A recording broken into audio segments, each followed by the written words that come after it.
भक्त भोले की कहानी। एक गांव में भोला नाम का आदमी रहता था। अपने नाम की तरह वह भोला था, न तो वह चालाकी करता था और न उसको किसी की चालाकी समझ पाता था। हर एक काम को वह बहुत साधारण तरीके से करता था।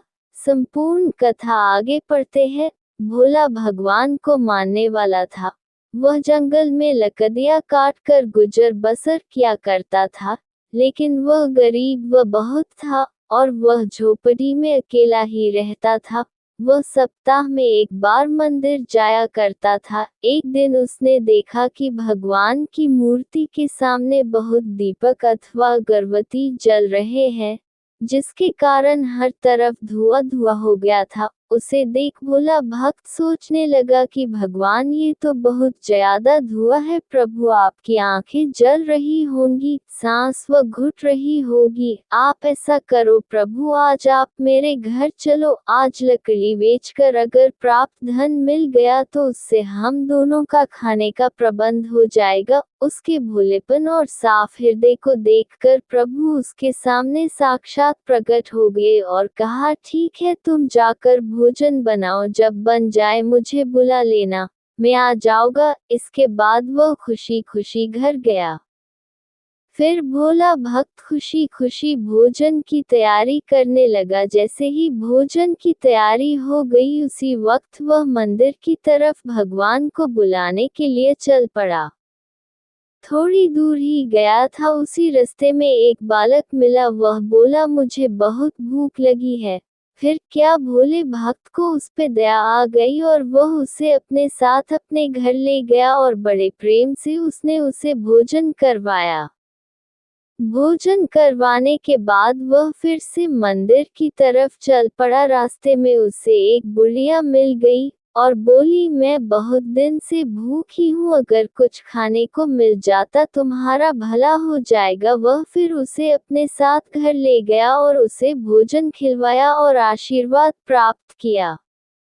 अब भोले के घर का राशन खत्म हो गया, तो वह लाला की दुकान पर राशन लेने गया। जैसे ही उसने अपना सारा वृतांत लाला को बताया तो वह उस पर हंसने लगा लाला और कहने लगा, भगवान भी कभी घर खाना खाने आते हैं। भोले भक्त का बहुत मजाक उड़ाने के बाद उसने कुछ काम अपने दुकान पर करवाए और उसके बदले राशन उस भोले को दे दिया।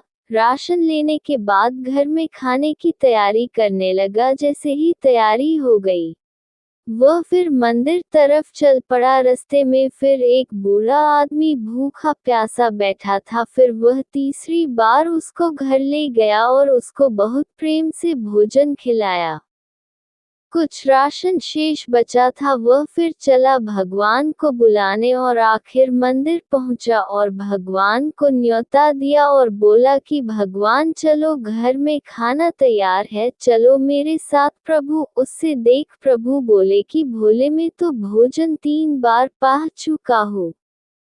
भोला भक्त बोला कि हे भगवान, आपको तो मैंने खाना खिलाया नहीं, मैं तो मंदिर अब आया हूँ। भगवान बोले कि जो एक बच्चे, बूढ़ी माता और वह बूढ़े व्यक्ति को जो तुमने खाना खिलाया, वह असल में मुझे ही तो खिलाया है और अब मेरा पेट भर गया। भगवान ने उसे बहुत समझाया पर लेकिन वह भोला भक्त समझ नहीं पाया। भगवान उसका दिल रखने के लिए उसके साथ चल पड़े। घर पहुंचने की बाद भगवान बोले, चलो, मैं एक शर्त पर खाना खाऊंगा। भगवान ने उसे बहुत समझाया पर लेकिन वह भोला भक्त समझ नहीं पाया। भगवान उसका दिल रखने के लिए उसके साथ चल पड़े।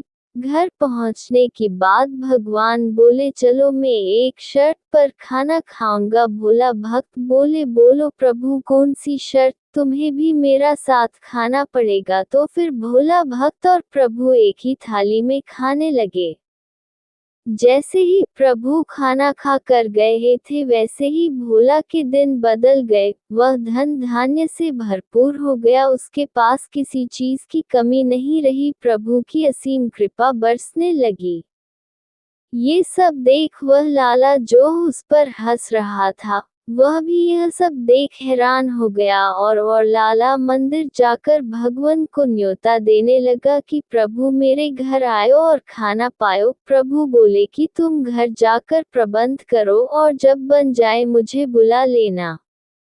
लाला हंसता हंसता घर गया और अपने नौकरों से बोला कि मंडप की तैयारी करो और 36 प्रकार के बढ़िया भोजन बनवाए। और उसके मन में थोड़ा सा अभिमान आ गया था, मैंने तो भोला से अच्छे पकवान बनाए, भगवान मुझ पर ज्यादा प्रसन्न होंगे।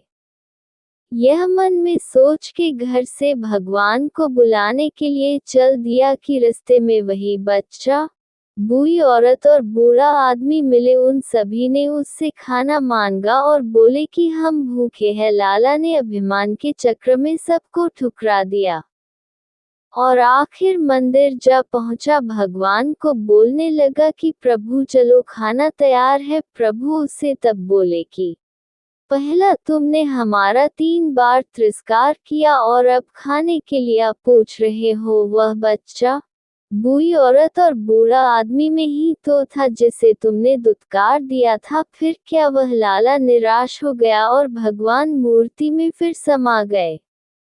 निष्कर्ष, इस पूरी कहानी देखकर हमें ये पता चलता है कभी वह अभिमान मुख्य आकर किसी का अपमान कराना नहीं चाहिए। जैसे कि रहमान जी भी कह गए कि रहमान इस संसार में सबसे मिले धये, ना जाने किस रूप में नारायण मिल जाए। और जीवन में सरलता से ही भगवान की प्राप्ति हो सकती है, जैसे धन्ना भक्त, भोला भक्त की तरह।